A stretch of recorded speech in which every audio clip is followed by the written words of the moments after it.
Praise the lord. దేవునికి స్తోత్రం. సాటిలేని జీవము గల సర్వశక్తిమంతుడైన యేసయ్య పరిశుద్ధ నామంలో అందరికీ బ్లెస్సింగ్ బీయింగ్ క్రిస్టియన్ తరపున వందనాలు.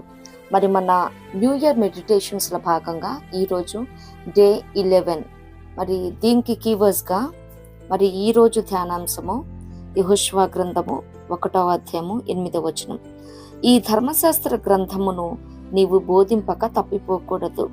దానిలో వ్రాయబడిన వాటన్నిటి ప్రకారము చేయుటకు నీవు జాగ్రత్త పడినట్లు దివారాత్రము దాన్ని ధ్యానించినడలా నీ మార్గమును వర్ధిల్ల చేసుకుని చక్కగా ప్రవర్తించేదవు. దేవునికి స్తోత్రం. హల్లెలూయా.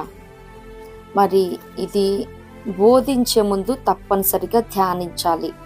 మరి ఈరోజు రేపు చాలామంది బోధించడానికి చాలా ఉత్సాహం చూపిస్తూ ఉన్నారు, ఎక్సైట్మెంట్తో బోధిస్తూ ఉన్నారు. కానీ మరి ఇది యెహోషువ గారితో చెప్తున్నప్పటికీ మరి మన ధ్యానాంశంలో భాగంగా దేవుడు నీతో నాతో మాట్లాడుతున్న సంగతి ఏంటంటే, చెప్తున్న విషయం ఏంటంటే, బోధించే ముందు తప్పనిసరిగా దివారాత్రము ఈ ధర్మశాస్త్ర గ్రంథాన్ని ధ్యానించాలని. మరి ధ్యానించినప్పుడు ఏం జరుగుతుందని చెప్తున్నారు ఇక్కడ, నీ మార్గమును వర్ధిల్ల చేసుకొని చక్కగా ప్రవర్తించదు. దేవునికి స్తోత్రం. మరి మనం 119 దావీదు కీర్తనలో చూసినట్లయితే ఇక్కడ అనేకమైనవి ఏమేమి ధ్యానించాలి అని, ఆయన ఆజ్ఞలను ధ్యానించాలని, కట్టడలను, ఆశ్చర్య కార్యాలను, ఆయన ఉపదేశాలను మరి ధ్యానించాలని లేఖనాలు సెలవిస్తూ ఉన్నాయి. అలాగే దేవుని క్రియలను కూడా ధ్యానించాలని 143 దావీదు కీర్తనలో కూడా మనం చూస్తూ ఉంటాం అన్నమాట. మరి ఆయన కట్టడలు, ఆజ్ఞలు, ఉపదేశము మరి ఇవి ధ్యానిస్తున్నప్పుడు ఏంటంటే what is right, what is wrong అనేది తెలుస్తుంది.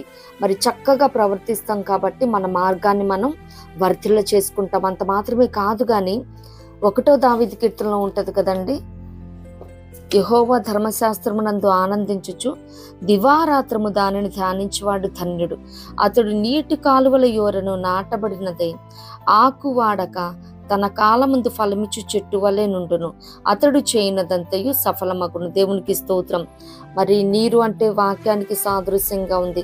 మరి తన కాలమందు డ్యూ టైంలో, అపాయింటెడ్ టైంలో, నీకు నాకు ఇచ్చిన ఆ పర్టికులర్ టైంలో దేవుడు ఏదైతే మరి అనుకూల సమయమందు నీ మొరనాలకించనన్నట్టు, మరి ఏ సమయంలో దేవుడు మనల్ని ఫలించే కాలంగా నిర్ణయిస్తూ ఉన్నాడో ఆ కాలంలో మనం ఫలం ఇస్తాం. అంత మాత్రమే కాదు, కానీ మనం చేసేది మొత్తం సఫలమవుతుందంట. మరి దేవుని ధర్మశాస్త్రాన్ని ఆనందిస్తూ ధ్యానించినప్పుడు దేవునికి స్తోత్రం. అంత మాత్రమే కాదు, కానీ మనం 27వ దావీదు కీర్తనలో చూస్తాం కదా, మరి మహారాజైన దావీదు గారు యెహోవా యొద్ద ఒక్క వరం అడిగి తిని దాన్ని నేను వెదకుచున్నాను. యెహోవా ప్రసన్నతను చూచుటకును ఆయన ఆలయములో ధ్యానించుటకును నా జీవిత కాలమంతయు నేను యెహోవా మందిరంలో నివసింపకూర్చున్నాను. దేవునికి స్తోత్రం.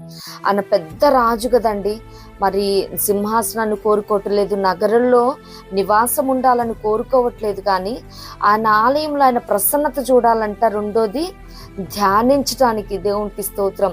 మరి మందిరంలోనే ఉండాలని ఆశ కలిగి ఒక్క వరం అడుగుతున్నాడంట దేవునికి స్తోత్రం. దేవుడు కూడా మన యొద్దకు వచ్చి ఒక్క వరం కోరుకోమంటే మనం ఏమేం కోరుకుంటామో కదా.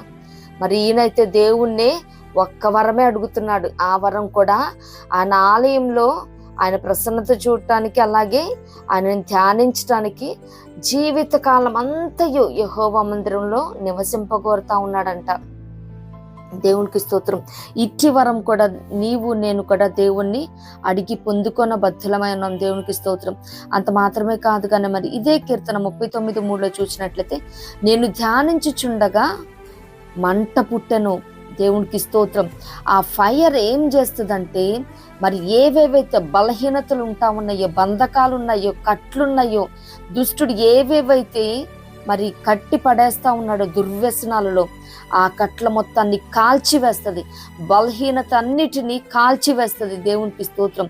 ఆయన సన్నిధానంలో మనం ధ్యానిస్తూ ఉన్నప్పుడు మరి కీర్తనకారుడు అంటాడు కదా, నీ ధర్మశాస్త్రం ఎంతో నాకు ప్రియమైనది, దినమెల్లా నేను ధ్యానించుచున్నానని. దేవునికి స్తోత్రం. మరి దినమెల్లా మనం కూడా ధ్యానించినప్పుడు మనం చేస్తున్న సమస్తము కూడా సఫలమవుతుంది.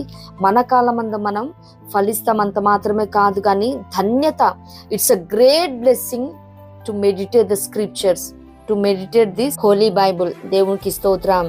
అంత మాత్రమే కాదు, మన పితరుడైన ఇస్సాక్ గారు కూడా పొలములో ధ్యానింప వెళ్ళినట్లు సాయంకాలం టైంలో మనం చూస్తూ ఉన్నాం కదా. నీటి సమ్మగా ప్రతి ఒక్కరము కూడా బోధించడం మాత్రమే కాదు, కానీ బోధించే ముందు తప్పనిసరిగా దివారాత్రము ఈ ధర్మశాస్త్రాన్ని, ఈ లేఖనాన్ని మనం ధ్యానించబద్ధులమై ఉన్నాము. దేవుని క్రియలను ధ్యానించాలి, ఆయన ఆశ్చర్య కార్యాలను మనం ధ్యానించాలి, ఆయన ఉపదేశాలను, ఆజ్ఞలను, కట్టడలను, ఆయన ధర్మశాస్త్రాన్ని మనం ధ్యానించినప్పుడు ధన్యకరమైన జీవితాన్ని, ఒక బ్లెస్సింగ్ అండ్ బ్యూటిఫుల్ లైఫ్ని దేవుడు మనకు అనుగ్రహించే దేవుడు అన్నాడు. దేవునికి స్తోత్రం, ప్రైజ్ ద లార్డ్. మనం చక్కగా ప్రవర్తించాలన్నా, మన మార్గంలో మనం వర్ధిల్లంతిని చూడాలన్నా, మనం చేస్తున్నది సఫలత ఉండాలన్నా, అలాగే ధన్యులం అవ్వాలన్నా, కానీ మన కాలమందు మనం ఫలించాలన్నా, అంత మాత్రమే కాదు, మనం చేస్తున్న సమస్తము కూడా సఫలపరచబడాలంటే నిత్యముగా మనము ఈ లేఖనాలను దివారాత్రము ధ్యానించబద్ధులమన్నాం. అప్పుడు మాత్రమే మనం బోధించదగుదము.